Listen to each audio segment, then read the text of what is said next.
There are books that become controversial because of what they say, and then there are books that become controversial before anyone even opens them. Why Men Love Bitches belongs to the second category. The title sounds aggressive, maybe even insulting. It seems to suggest that men are attracted to women who are cold, selfish, difficult, or cruel. But that interpretation misses the more interesting question buried underneath the provocative language. Why can someone give another person everything and somehow become less valued? Why can the person who answers every call, forgives every mistake, rearranges their entire life, and gives endlessly, eventually become the person who is taken for granted? And why can the moment they finally establish boundaries suddenly change the entire relationship? That is where this book becomes psychologically interesting, because underneath the dating advice is a much larger subject. Human beings do not experience love independently from self-worth, autonomy, attachment, expectation, and power. And some of the behaviors we call love are actually fear wearing the clothes of affection. So today, Mind Trap isn't going to simply summarize this book. We're going underneath it. We're going to examine what psychology can support, what becomes questionable, and why some of its most controversial ideas continue to resonate with people decades after publication. And stay until the end, because there is an important distinction that changes the entire meaning of this book. The difference between being difficult to obtain and being difficult to control. Those are not the same thing. If you enjoy documentaries that go beneath human behavior rather than simply describing it, subscribe to Mind Trap. Welcome to the Psychology Library. Let's begin. Imagine someone entering a new relationship. At first, she has her own life. Friends, interests, plans, opinions. She likes him, but her existence doesn't revolve around him. Then something begins changing. She starts becoming afraid of losing what she has found. So she becomes more available. A cancelled evening with friends doesn't seem important. She can see them another time, then another plan gets cancelled, then another. She begins checking her phone more often. She replies immediately because she doesn't want to appear uninterested. He changes plans at the last minute. She accepts it. Something bothers her. She says nothing. He crosses a small boundary. She forgives it. Not because she genuinely believes it doesn't matter, but because confrontation creates a terrifying possibility. What if he leaves, and that single question can quietly reorganize an entire personality? Now, she isn't asking, what do I want from this relationship? She's asking, what must I become so this person continues wanting me? That is the psychological territory where people-pleasing becomes dangerous. People-pleasing often looks generous from the outside. The person is helpful, agreeable, available, understanding, forgiving. But behavior alone doesn't tell us what is happening psychologically. Two people can perform exactly the same act for completely different reasons. One person says yes because they genuinely want to. Another says yes because they are terrified of what will happen if they say no. One is generosity, the other may be fear. And fear-based giving carries a hidden transaction. I will make myself easy to love, so you won't abandon me. This is where attachment psychology becomes relevant. Human beings develop expectations about closeness long before adult romance begins. Researchers studying attachment have described patterns in which some individuals become especially sensitive to signs of rejection or abandonment. A delayed message can feel unusually threatening. A change in someone's tone can trigger hours of analysis. Distance creates anxiety, and reassurance provides temporary relief. The relationship gradually becomes an emotional monitoring system. Is everything okay? Are you angry? Do you still love me? Did I do something wrong? Are you going somewhere? Who are you talking to? The person isn't necessarily trying to control their partner. Often, they're desperately trying to control their own anxiety. And the easiest method seems to be becoming indispensable. Give more, demand less, be useful, be agreeable, never become inconvenient. But there is a brutal contradiction hidden inside this strategy. The more desperately someone tries to prevent abandonment, the more likely they are to abandon themselves. Their preferences disappear, their boundaries soften, their standards become negotiable. Their entire emotional world starts orbiting another human being. And eventually, something strange can happen. The relationship becomes unequal. Not necessarily because the other person deliberately engineered it, but because every relationship develops patterns. If one person always adjusts, the other learns that adjustment is unnecessary. If one person always apologizes, the other may stop examining their own behavior. If one person always travels the emotional distance between them, the other never learns how far away they have become. And if every boundary disappears the moment it creates tension, then, eventually, the boundary stops meaning anything. This is one of the central ideas behind the provocative language of Why Men Love Bitches. The word in the title is not being used simply to describe cruelty.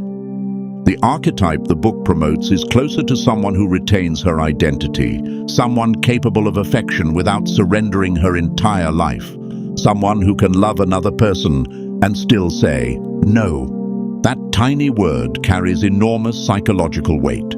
Because a boundary is not merely something you impose on someone else. A boundary communicates information about yourself. It says, this behavior is acceptable to me. This behavior isn't. This is what I can give. This is what I cannot. This is where you end and where I begin. Healthy relationships require this separation. Psychologists sometimes distinguish dependence from interdependence. Dependence says, I need you in order to remain emotionally whole. Extreme independence says, I need nobody. But interdependence says, I can stand alone, and I still choose to build something with you. That final position is psychologically powerful. Because choice has meaning only when alternatives exist. If you believe you cannot survive without someone, staying with them isn't entirely a choice anymore. Fear has entered the negotiation, and fear can make people tolerate extraordinary things. Disrespect, neglect, dishonesty, humiliation, sometimes even abuse. This is why the advice to maintain independence contains something deeper than a dating tactic. Your friendships matter, your interests matter, your work matters, your privacy matters, your ambitions matter. Your time alone matters. Not because withholding yourself makes people chase you, but because a relationship should become part of your identity, not consume all of it. There is also another psychological force involved: autonomy. Human beings generally want to experience themselves as agents capable of making choices. Self-determination theory, developed by psychologists Edward Deci and Richard Ryan, places autonomy among fundamental psychological needs alongside competence and relatedness. Notice what that means. Humans need connection, but they also need individuality. We want to belong without disappearing. This creates one of the paradoxes of intimacy. We want closeness, but healthy closeness requires two separate people. If those two identities completely collapse into one, intimacy can gradually become emotional fusion. Every decision becomes joint. Every absence becomes suspicious. Every independent activity becomes threatening. And sometimes what once felt like passionate closeness begins feeling like surveillance. This is where popular dating advice often uses the word mystery. Don't reveal everything. Don't always be available. Make them wonder. Taken literally, this can become childish manipulation, intentionally ignoring messages, pretending to be busy, creating jealousy, manufacturing uncertainty. Those behaviors may generate attention, but attention is not the same thing as healthy attraction. Anxiety can make someone obsessed with you. That doesn't mean you've created love. In fact, intermittent reinforcement can make unpredictable rewards unusually compelling. When rewards arrive inconsistently, people can become highly focused on when the next reward will appear. This principle appears in behavioral psychology and helps explain why unpredictability can become so psychologically gripping. But using unpredictability intentionally against a partner isn't emotional maturity, it's manipulation. And this is one place where the psychology must be separated from dating mythology. You don't need to pretend to have a life. You need to actually have one. You don't need to delay a message for 3 hours because some rule told you to. You need to reach a point where staring at your phone for 3 hours waiting for someone else doesn't define your emotional state. You don't need to manufacture scarcity. Your time is already limited. Your attention is already valuable. Your life is already happening. That distinction changes everything. Because confidence isn't the performance of indifference. Confidence is being capable of caring deeply without requiring another person's response to prove your worth. And people can often sense the difference. Someone performing independence is constantly thinking about the person they're supposedly ignoring. Someone who actually possesses independence is simply living. This brings us to another uncomfortable part of human behavior. We adapt to what becomes predictable. Imagine someone who brings you coffee unexpectedly. The first time it feels special, then they do it tomorrow and the next day, and every morning for a year. Eventually, something once experienced as a gift becomes part of the environment. One morning they don't bring it. Suddenly you notice, "Where's my coffee?" Think about what happened. A gift became an expectation. This process resembles what psychologists describe as hedonic adaptation. Humans tend to become accustomed to changes and experiences over time. Relationships are more complicated than coffee, obviously, but expectations still matter.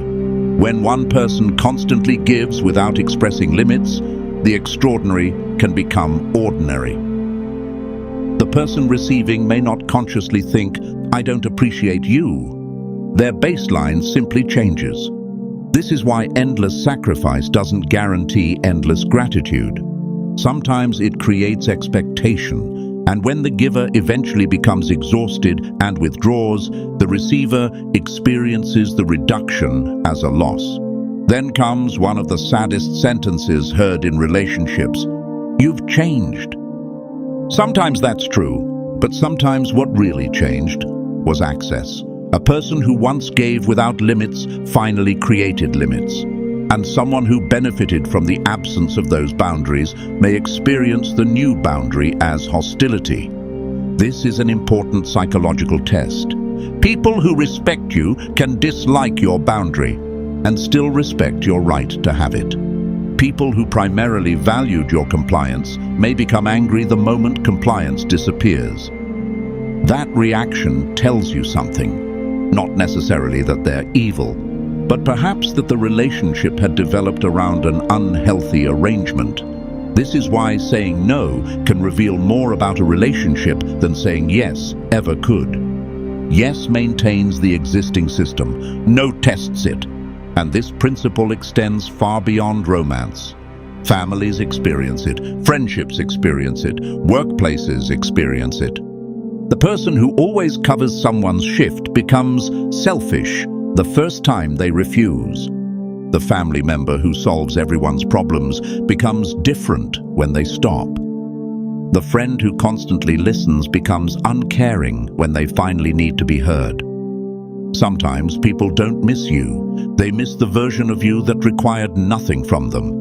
And that realization can hurt, but it can also be incredibly clarifying. Still, we need to be careful here, because self-respect can become another performance. Someone can read advice about boundaries and conclude, never compromise, never show vulnerability, make people earn everything. Never let anyone know you care more. That isn't necessarily strength. Sometimes it's avoidance. A person terrified of abandonment may cling. A person terrified of vulnerability may withdraw. both can be controlled by fear. They simply move in opposite directions. This is why attachment theory becomes useful again. Avoidant patterns can make excessive independence look attractive. I don't need anyone. Sounds powerful. Until you realize that needing nobody can be just as defensive as desperately needing everybody. Human beings are relational creatures. Healthy love requires vulnerability. You have to risk being known. You have to communicate. You have to compromise sometimes. You have to admit when you're wrong. You have to give without keeping a scoreboard. The goal isn't becoming emotionally untouchable. It's becoming emotionally grounded. And this is where some popular relationship advice becomes too simplistic. Men are not one psychological species and women another. There is no single formula explaining what every man finds attractive.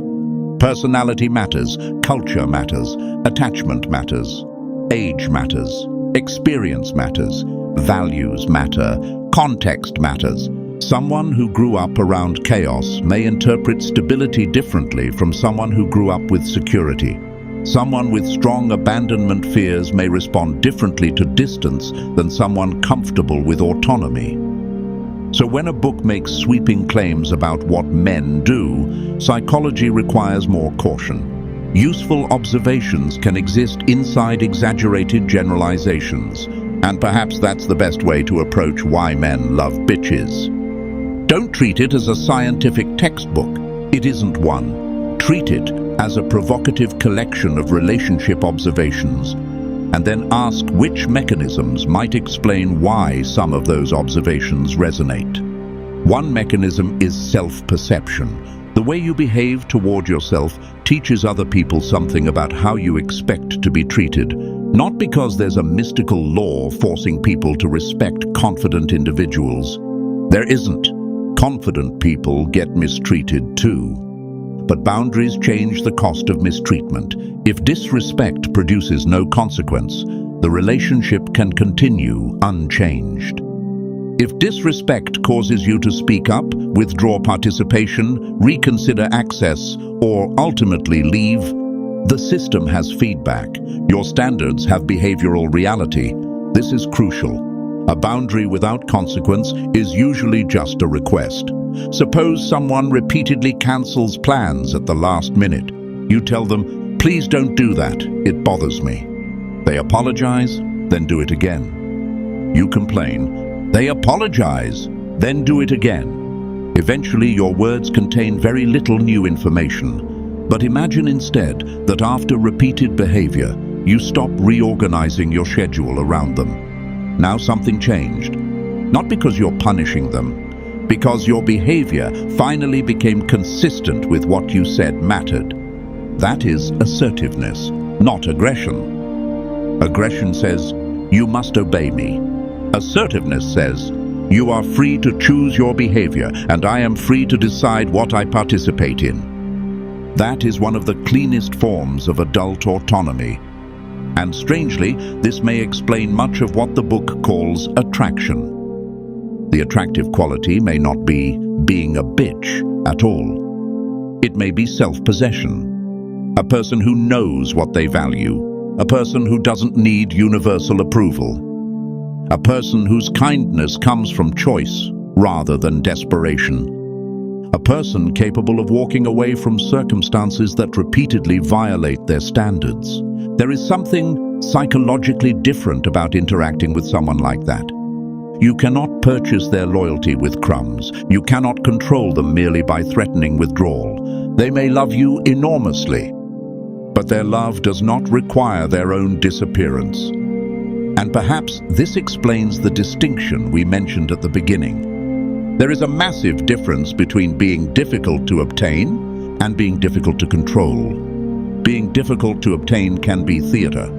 You can intentionally create distance, play games, manufacture jealousy, withhold affection, keep someone permanently uncertain. That can generate pursuit. But pursuit isn't proof of love. Sometimes people chase because their nervous system has been activated. Sometimes they chase because rejection threatens their ego. Sometimes they chase because uncertainty becomes addictive. And once they finally win, the attraction disappears, because the entire relationship was built around pursuit. Being difficult to control is something else entirely. It means affection cannot be used as a leash. Silence cannot automatically make you surrender. Threats of abandonment cannot force you to betray your own values. You can listen, you can compromise, you can change your mind, but you don't erase yourself simply to prevent another person from leaving. That isn't a dating trick, that's psychological adulthood. And ironically, when someone reaches that point, they may become more capable of genuine intimacy. Because now their love contains freedom. They're not saying, "I love you because I cannot survive without you." They're saying, "I can survive without you, and I still choose you." There is enormous difference between those statements. The first makes the relationship responsible for your identity. The second allows the relationship to enrich an identity that already exists. This doesn't mean people should become hyper-independent. It doesn't mean relationships should be disposable. And it certainly doesn't mean leaving whenever someone disappoints you. Long-term relationships require patience, forgiveness, sacrifice, repair, sometimes enormous sacrifice. But sacrifice becomes meaningful when both people recognize that something is being given. It becomes dangerous when one person's sacrifice becomes the permanent admission price for receiving basic affection. And that may be the deepest psychological lesson hidden beneath this controversial book. The problem was never kindness. Kindness is not weakness. Generosity is not weakness. Vulnerability is not weakness.